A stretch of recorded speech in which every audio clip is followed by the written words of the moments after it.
The Kenny and JT Show. Powered by Roosters, a fun, casual joint. And we'll keep you posted here on these trade rumors involving the Cavaliers and the Clippers. Darius Garland for James Harden. You want them to make that deal? That's the rumor that's out there. And we're going to hear from new Browns head coach Todd Monken coming up here in about 10 minutes. But right now, we're going to go back to the hotline. We mentioned a lot of local high school football coaching jobs were up for grabs this offseason, and Glen Oak got Matt Dennison. Canton South got Bedry Bartowil. We just heard from the new head coach at St. Thomas, Isaiah Robinson, and joining us right now is the new head coach at Louisville, Matt Furino. Coach, welcome to the Kenny and JT Show. How are you? I'm doing great. Thanks for having me. We appreciate you making time for us, Coach. And for our listeners out there, I'm sure the people in Louisville know a lot about you, but for the other Stark County high school football teams that you might be going against and their fans, tell them a little bit about Matt Furino coming from the Field Falcons and taking over the Louisville Leopards. Well, I spent my whole career actually at Field. I did have a little stint with Dan DeGeorge for a couple of years at Lake. But I got the head coaching job in 1996. I was there for about 12 years. Stopped coaching for a little bit and watched my oldest daughter play volleyball and coached her. God blessed me right after she graduated. The job at Field came open again. Wow. I went there for 5 more years. Told them at the beginning of the 5 years that I had 5 years because I had another daughter that was coming up, and family's a big part for me. So I didn't want to miss out on her. Resigned at that time, and then went and coached for Dan DeGeorge because my daughter is Lake, plays for Lake. So I just went straight from practice and went over and watched her play, and then coached her in softball at Lake too. And then, believe it or not, she graduates, and Field was in a little bit of trouble at that time, and they asked me to come back, and I did another 5 years there. Probably would still be there right now. My mom went ill, and my last year I resigned and hired my offensive coordinator, James Dutchett, and help my dad take care of my mom. And then I'm retiring from Field at the end of this year. Put my name in the hat for Louisville, and the rest is history. It's been a whirlwind since then. Coach, what about your background? Where are you from? Did you play ball in college? Offensive-minded, defensive-minded, the whole thing? I am offensive-minded, but at Field, being a smaller school, I've had to be the defensive coordinator sometimes, the special teams coordinator, and the offensive coordinator. So usually, if you're asking me what I like, I like offense. So I'm more adhere to do that. But I always look at my coaching staff to see where their strengths are, and then where we don't have strengths, then that means that's where I have to have my strengths. So, I'm right now in the middle of, interviewing a lot of guys that were on the staff from last year. Wonderful, great coaches. So I think I'm going to have my pick of what I want to do this year, to be honest with you. If you want my offensive philosophy, I like to have a good running quarterback. I like to spread you out so that I can run. I like zone read. RPO. I like to run the bubble. I think that when you get good athletes in space, it causes problems. And when you can read somebody, they have to pick who they have to pick their poison. When did you get the bug to be a coach? I mean, are you the son of a coach? Did you play ball in high school? When did it hit you that you wanted to be a head coach in high school? Well, I can tell you this. I played ball in high school. I'm 5'6". Okay.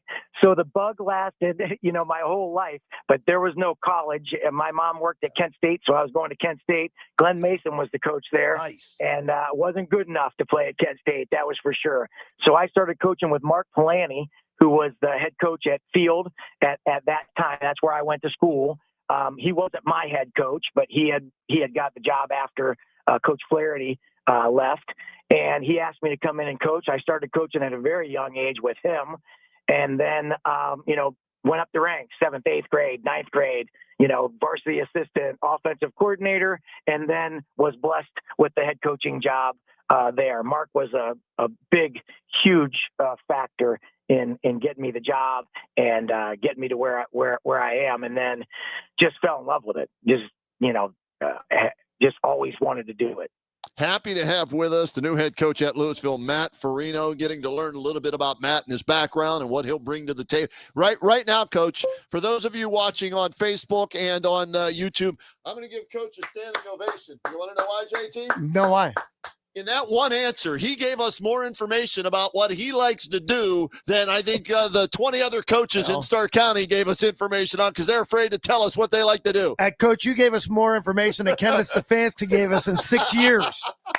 Hey, you know what I like to do? You guys told me what I like to do, and that doesn't mean that's what we're going to do. Fine, perfect, even better yet. Oh, that's fantastic. Coach, what about the parallels between Louisville and Field? We know Leopard Nation, man. They don't take a back seat to anybody. Have you met like the boosters or anyone there yet? You know, I have. This has been a whirlwind. The people of Louisville are unbelievable. Yep. They are so friendly to me. I went to the basketball game last Friday night. The people here, I've had so many people call me and ask me what they can do, how they can help. I've already got everything set up for the little letters that I'm going, the touchdown club, everybody. I don't think I could have asked for people to have welcomed me better than what they have.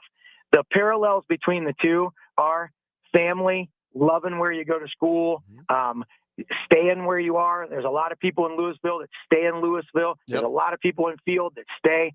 I probably have 26 kids in my I teach math at Field right now. I probably have 26 or 27 kids that I had their dad, and I probably have 10 or 12 that I went to school with their dad, or their uncle. And that's what it seems like to me that Louisville is as well. It's a tight-knit community, loves their football, loves their kids, loves all their sports. And they seem to want to do everything that they can to help you be successful. All right, and so did Field. You're going to run into a nutcase, an absolute nut job named Ben Stouffer. Now, he's about 5'6" as well. So you've got to protect yourself. Make sure he didn't knock you out of the way. Try to take your headset and start coaching at one of these games. Okay, I'll watch out for him. Keep an eye. His name is Ben. About my size. Ben Stouffer. He's in charge of the Leopard Nation, from what I've been told. And his son was the QB there last year. Right. So you'll hear about the Stouffer name, and you'll run into him unless he runs the mini Winnie into you somewhere in the parking lot. I got you. Thanks for the heads up. You guys, that's what we're here for, Coach. Head coach Matt Furino from Louisville joining us as he takes over for Chris Kappas. And what a job Chris did. And he's going back to his alma mater to coach defense at Mount Union. But he's left the program in pretty good shape, hasn't he, Coach? Oh, he has. And, I'll tell you, a lot of the things that I'm hearing as I'm talking to the assistant coaches, he's like, yeah, that's exactly how Cap was. Yeah, that's exactly how Cap was, which makes me feel good because the kids love him. He's a great coach. He has done wonders for the program. Good Christian, good man, good character, wants the best for the kids. He's already reached out to me. We're going to be meeting, and he's like, I love these kids. Anything I can do to make them successful. That's awesome. It's such a great thing to go in after somebody that has really put you in a situation that, it is advantageous.